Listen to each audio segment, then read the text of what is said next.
تبارك الذي نزل الفرقان على عبده ليكون للعالمين نذيرا۔ جسے اللہ جل شانہ حرام قرار دے دیا، یہ جب بینک میں جمع نہیں ہوتا لیکن مالداروں کے پاس ہے، تو مالدار کے اندر جب سود ہوگا تو اس میں 3 بڑی بیماریاں پیدا ہوگی۔ اگر بینک میں نہیں ہے، مالدار کے پاس ہے پیسہ، تو اگر اس کو یہ بیماری لگ گئی، اس کے اندر 3 بیماریاں پیدا ہوگی۔ پہلی بیماری، اس آدمی کے اندر بخل پیدا ہوگا، وہ آدمی پیسہ خرچ نہیں کرے گا۔ دوسری چیز، اس میں سے ہمدردی ختم ہو جائے گی۔ محتاج سے محتاج آدمی بیمار ہوگا، پریشان ہوگا، تو یہ آدمی اس میں ایک حرص اور ایک طمع کی نظر رکھے گا، یہ پریشانی میں ہے، کب میرے پاس آئے اور میرا کام ہو۔ تو کہ اس کے دل سے ہمدردی ختم ہو جائے گی، اور ہمدردی ختم ہوئی، بخل آ گیا، تو 2 بیماریاں بڑی آئی، تو اس کی 2 بیماریوں کے نتیجے میں کیا ہوگا کہ تیسری چیز ضروری آئے گی۔ کون سی؟ کہ بے چینی۔ جب اس میں بخیلی آئے گی اور اس کے اندر جو ہے بے دردی آئے گی، تو اس کی وجہ سے کیا آئے گا کہ اس کے اندر بے سکونی آئے گی، اس کی زندگی تباہ ہو جائے گی۔ ہر ایک آدمی کو دکھی بھی آئے تو، رشتہ دار آئے تو، اپنا آئے تو، کسی کو بھی دے گا سود کے ساتھ دے گا، تو کیا اس کا چین ختم، اس کے اندر بخل آ گیا۔ مستدرک حاکم میں روایت ہے، صحابی فرماتے ہیں اللہ کے رسول صلی اللہ علیہ وسلم نے فرمایا، اللہ جل شانہ 4 بندوں کے ساتھ طے کر چکا ہے، اپنے اوپر لازم کر چکا ہے کہ 4 بندوں کو نہ جنت میں داخل کرے گا، نہ انہیں جنت کی کوئی نعمت چکھائے گا۔ 4 بندے، اس میں پہلا بندہ شراب کا عادی، دیکھو وہ آدمی بالکل جسمانی اور روحانی ختم ہو جاتا ہے، شراب کا عادی۔ دوسرا سود کھانے والا، تیسرا یتیم کا مال کھانے والا، چوتھا والدین کا نافرمان۔ حضور فرماتے جس کو یہ 4 بیماریاں ہو جائیں، اسے جنت کی اللہ جنت کا داخلہ بھی نہیں دیں گے، اور اللہ جل شانہ اسے جنت کی نعمت چکھنے بھی نہیں دیں گے۔ بخاری و مسلم شریف کی روایت ہے، صحابی فرماتے اللہ کے رسول صلی اللہ علیہ وسلم نے فرمایا، 7 ہلاک کرنے والی چیزوں سے بچو، ہلاک کرنے والی 7 چیزوں سے بچو۔ کون سی 7 چیزیں؟ پہلی چیز، اللہ کے ساتھ کسی کو شریک نہ کرنا، اللہ کے ساتھ کسی کو شریک نہ کرنا۔ دوسری چیز، جادو، کالے تعویذ، گنڈا، ایسے تعویذات جس میں یفرق بین المرء و زوجہ، میاں بیوی میں جدائیاں، بھائی بھائی میں جدائیاں۔ کئی گھروں سے بیچارے پرانے کسی نے کوئی حفاظت کی تعویذ کرا رکھے ہوں، پھر وہ لے کے مولویوں کے پاس آتے ہیں، ہمارے گھر سے تعویذ نکلے، سوئیاں نکلی، نیبو نکلے۔ کہا کہ کون کرا رہا ہے؟ مسلمان ہی کراتے ہیں، اور کرنے والے بھی کون ہوتے؟ یہی مسلمان ہوتے۔ اللہ ہماری حفاظت فرمائے۔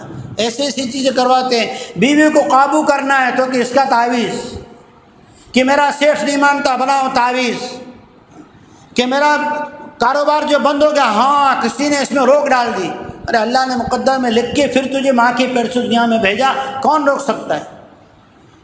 یہ ہے کہ 5 وقت کی نماز کا اہتمام نہیں ہے، کمائی حلال نہیں، تو اللہ کی طرف سے آزمائش اور بریک ہوتا ہے۔ کسی نے میری تجارت باندھ دی، کہاں سے یہ چیزیں لے کر آئے؟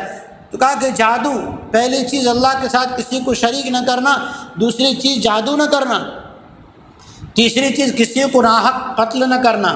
ناحق قتل کرنے کا کس سے حق ہے؟ ڈاکو ہے، کسی کا قتل کیا ہے تو اسے عدالت حکم دے گی تو قتل کر سکتے ہیں، وہ بھی عدالت کرتی ہے، عام آدمی کو اجازت نہیں ہے اس کی، ورنہ اس کی خود کی جان کے لالے پڑ جائیں گے۔ اور یہی ہو رہا ہے، آدمی خود انتقام لینے کے پیچھے پڑے ہوئے ہیں، خاندانوں کے خاندان اچھے بھلے لوگ ایسے میں مارے جاتے ہیں۔ ایسے لوگ جن کی قوم کو ضرورت ہوتی ہے نا، ایسے لوگ تب مارے جاتے ہیں جب لوگ اپنے ذاتی اعتبار سے اس کا بدلہ لینا چاہتے ہیں۔ اگر عدالت میں وہ مقدمہ اور عدالت میں شرعی احکامات اور گواہوں کے ساتھ ہو تو یہ نہیں ہوگا۔ یہ تیسری چیز۔ چوتھی چیز سود، کہ سود کی وجہ سے آدمی کے اندر وہ 3 بیماریاں بڑی پیدا ہوتی ہیں۔ 5ویں چیز یتیم کا مال کھانا، تو یتیم کا مال کیا ہے؟ لا یأکلون فی بطونہم الا النار، پیٹ میں آگ بھر رہے ہیں، پیٹ میں کیا بھر رہے ہیں؟ آگ بھر رہے ہیں، اور جو پیٹ میں آگ بھرے اس سے بیماریاں گھیرتی ہیں۔ پھر کیا ہوتا ہے؟ پھر آدمی جو ہے نا وہ چارپائی میں پڑا رہتا ہے۔ کیا ہوا کہ اس نے یتیم ان کے بھتیجے تھے، کسی کے بھانجے تھے، کسی کے کیا تھے، ان کو لوگوں نے مال دیے ہوں گے، انہوں نے اس مال کو اپنے ساتھ ملا کے کیا کر لیا؟ خلط ملط کر لیا۔ چھٹی چیز، میدان جنگ سے نہ بھاگنا۔ مسلمانوں کو ضرورت پیش آئی، ملک کو ضرورت پیش آئی، کئی پر جو ہے ضرورت پیش آئی کہ ہمارے ملک کی حفاظت کی ضرورت ہے، ہمارے گاؤں کی حفاظت کی ضرورت ہے، ہماری قوم کی ایمان کے اعمال کی حفاظت کی ضرورت ہے۔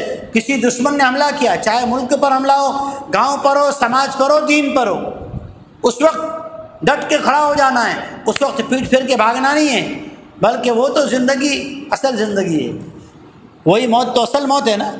موت کیا شے ہے فقط عالم مانی کا سفر، علامہ اقبال نے کہا تھا موت تو ایک جہاں سے دوسرے جہاں میں جانے کا نام ہے۔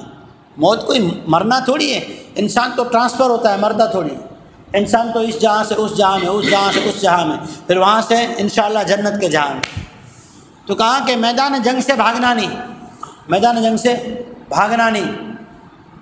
ساتویں چیز، آج کے دور میں بہت ضرورت ہے، آج نوجوانوں کی کیا بات کریں، بڑے بڑوں کی مجلسوں میں یہ بات چل پڑتی ہے تو رکتی نہیں ہے۔ کیا چیز ہے؟ بیٹھے بیٹھے کسی کے گھرانے کی دھی بیٹی کی، کسی کی بیوی کی، کسی کی بہو کی عزت کی کہانیاں شروع کریں گے اور تہمت پہ تہمت لگاتے ہوئے جائیں گے۔ اللہ کے نبی صلی اللہ علیہ وسلم نے فرمایا یہ 7 گناہ کسی پہ تہمت لگانا، پاک دامن پہ، والمحصنات من النساء، پاک دامن عورتیں، ان پہ تہمت لگانا، کہا کہ 7 چیزیں ہلاک کرنے والی۔ آج ہم بیٹھے بیٹھے بات کر دیتے ہیں فلاں گھر میں ایسا ہے، فلاں گھر میں ایسا ہے، فلاں گھر میں ایسا ہے، کس نے اجازت دی؟ یہ ہم اپنے اوپر اور اس کو قیامت کے دن ثابت کرنا پڑے گا، کسی پہ تہمت لگائی تو۔ اس لیے سود کے اندر یہ جو ہیں بہت بڑے مہلکات ہیں، اور دنیا کا جو نظام ہے، تو پھر لوگ یہ کہتے ہیں سوال کہ بھئی اگر ہم جو ہے مال بینک میں نہ رکھیں، اپنے پاس رکھیں گے جیسے پہلے لوگ رکھتے تھے، لوٹیاں بھر کے رکھ دی، کہیں جو ہے صندوق بھر کے رکھ دی، زمین میں دبا دیا، تو کہا کہ یہ تو مال خراب ہوگا، تو کہا نہیں، شریعت نے زکوٰۃ، صدقات اور تجارت، زکوٰۃ، صدقات، تجارت 3 حکم دیے ہیں۔ ایک آدمی مال دبائے گا، آپ مفتی صاحب سے پوچھئے میرے گھر میں اتنا سونا جو ہے وہ میں نے صندوق میں پیک کر کے رکھا ہوا ہے، اتنے سال ہو گئے، مفتی صاحب کہیں گے جتنے سال سے رکھا ہے اتنے سال کی زکوٰۃ دیو، تو وہ آدمی کیا سوچے گا؟ زکوٰۃ تو ویسے بھی دینا ہے، چلو اس کو تجارت میں لگاؤ، لگائے گا، نہیں لگاتا تو بھی زکوٰۃ دینا پڑے گی۔ سونا چاندی ہے، تجارت کا مال ہے، کرنسی ہے، روکڑے پیسے ہیں، نقدی پیسے ہیں، تو کہا تجارت میں لگائیں گے۔ کہ پھر کیا کیا کہ نظام زکوٰۃ، آج دنیا میں نظام زکوٰۃ جو مسلمانوں کا ہے نا، جو اصل نظام تھا شریعت کا وہ نہیں ہے۔ شریعت کا زکوٰۃ ادا کرنے کا نظام 2 ہی طریقے اس میں تھے۔ یہ تو اللہ نے ایک نظام چلایا کہ علماء کرام بیچارے، کوئی محدث، کوئی شیخ الحدیث، کوئی مفسر آتے ہیں، ہم سے زکوٰۃ وصول کر کے جاتے ہیں۔ نظام شریعت 2 تھے۔ نمبر 1، بستی والوں کا بیت المال ہے، وہاں جا کر زکوٰۃ جمع کر دیں، صدقات جمع کر دیں، ایک۔ دوسرا، جس پر زکوٰۃ فرض ہیں وہ مستحق کو جا کے تلاش کرتا، تلاش کرنے کے بعد یہ دیکھتا کون سی تجارت میں، کون سے کاروبار میں، کس لائن سے یہ کمزور ہیں، تاکہ اس لائن میں اس کو اپنے پیروں پہ کھڑا کیا جائے۔ زکوٰۃ کا نظام یہ 2 نظام تھے۔ بیت المال ان کو پورا نظام پتہ ہے، جیسے اس دن مولانا آئے تھے نا، وہ رحمانی صاحب کون آئے تھے، انہوں نے جو بتایا تھا یہ نظام شریعت تھا۔ مسجد اطراف میں کتنے ایسے لوگ ہیں جو زکوٰۃ کے مستحق ہیں، اور ان کی ضرورت کیا ہے، کس طرح سے وہ فقیری سے نکل کر اور تاجر بن سکیں، تاجر بن کے کسی اور کے کام آ سکیں۔ یہ نظام مسجد چلاتی، بیت المال چلاتا ہے۔ دوسرا، اگر صاحب مال خود کسی کو دینا چاہتا ہے تو اس طرح دے کہ وہ اپنے پیروں پہ کھڑا ہو کے کل کو کسی اور کو کام آئے۔ تو یہ نظام شریعت کا تھا۔ اس نظام کو ختم کرنے کے لیے سود کا رواج لایا گیا۔ ارتھ ویوستھا اور مینجمنٹ جو ہے کاروبار کا، مارکیٹ کا، یہ شریعت نے زکوٰۃ، صدقات اور تجارت 3 چیزوں میں رکھا تھا۔ اس کو ختم کرنے کے لیے مالداروں نے جو راستہ اپنایا تھا وہ غریبوں کے ساتھ سود کا، بیاج کا، اور وہ بھی کیسا کہ اضعافا مضاعفہ۔ جیسے میں نے گزشتہ کہا تھا، اگر وقت پر ادا نہیں کیا تو پہلے 110 روپے، 100 کے 110 لے رہا تھا، ایک بار قرضہ نہیں چکایا، اب آئندہ 120، پھر ایک ہفتہ نہیں چکا سکا 130، وہ بیچارہ غریب تو غریب سے غریب تر، آخر میں وہ بستی چھوڑ کے بھاگ جاتا، یا اپنے زیورات جو ہے گروی رکھتا، وہ گروی رکھے ہوئے زیورات کی قیمت مرہونہ ادا نہیں کر سکتا، وہ داگینے بھی گئے، خود بھی بیچارہ جو ہے وہ ذلت میں گیا۔ تو اس نظام سے بچانے کے لیے اللہ نے ایک بہترین نظام دیا ہے، تجارت، زکوٰۃ اور صدقات۔ تو اس نظام کو باقی رکھنے کے اندر اگر کوئی آدمی اسے تسلیم نہیں کرتا، الگ الگ نام دے دیتا ہے، سود کے الگ نام، روایات موجود ہیں، اللہ کے نبی علیہ الصلاۃ والسلام نے فرمایا آخری دور میں لوگ گناہوں کو الگ الگ نام دیں گے، حرام چیزوں کو الگ الگ نام دیں گے، تاکہ وہ اس چیز کی حرمت لوگوں کے سامنے نہ رہے۔ جیسے نامحرم کو دیکھنا سینا، نامحرم سے بات کرنا سینا، نامحرم کے سامنے بے وجہ بات کرنا سینا، مسکرانا سینا، آنکھ مارنا سینا، اور اس سے جو ہے ٹچ کرنا سینا، ساری سینا ہے، لیکن اس کو کیسا نام دیا دنیا نے؟ فرینڈ شپ، گرل فرینڈ، کیا نام دیے؟ اور یہ نام دے کر آج اچھا خاصا بھلا طبقہ بھی بیٹھ کر 5 وقت کے نمازی بیٹھ کر کیا آپس میں دوستی، دیندار لوگ کیا، میرے فلاں کی فلاں گرل فرینڈ ہے، اور اس سے کوئی نوست نہیں، اس سے کوئی برائی محسوس نہیں ہو رہی۔ کہ گناہوں کی نوست ختم کرنے کے لیے یہودیت کیا کرے گی؟ اس کا نام بدلوا دے گی، اس کا نام بدل دے گی۔ جس شراب کے دیکھو کئی نام بدل گئے، کئی چیزیں بدل گئی۔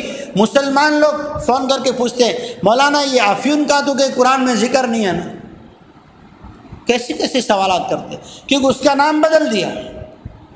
تو اللہ کے نبی علیہ الصلاۃ والسلام نے فرمایا تھا آخری دور میں لوگ حرام چیزوں کے نام بدل دیں گے، حرام چیزوں کے نام بدل دیں گے، اور پھر اس کو لوگ حلال سمجھ کے جو ہے کیا کریں گے؟ استعمال کریں گے، جس کی وجہ سے انسان کا ایمان کیا ہو جائے گا؟ ختم ہو جائے گا۔ تو کہا کہ اس کے 2 گناہ، ایک تو اس کو گناہ سمجھے کہ سود حرام ہے اور بدترین حرام ہے۔ مسلم شریف میں ایک آدمی نے ایک دانک 3 جو کے دانے اتنا بھی سود کھایا نا، جیسے اس نے 36 مرتبہ اپنی سگی ماں کے ساتھ کالا منہ کیا۔ کتنی مرتبہ؟ 36 مرتبہ منہ کالا کیا۔ اس لیے اس سود کو حرام سمجھیں، اس کی حرمت سے اپنے آپ کو بچائیں۔ اللہ تعالی ہماری اور پوری امت مسلمہ کی حفاظت فرمائے۔ وہ 7 چیزیں ہلاکت والی تو اللہ کے نبی علیہ الصلاۃ والسلام نے فرمائی، اللہ اس سے بھی ہماری حفاظت فرمائے۔ اللہ تعالیٰ جو ہے یتیموں کا مال کھانے سے اور اللہ تعالیٰ پاک دامنوں پر تہمتیں لگانے سے اللہ ہماری حفاظت فرمائے۔ وآخر دعوانا الحمدللہ رب العالمین۔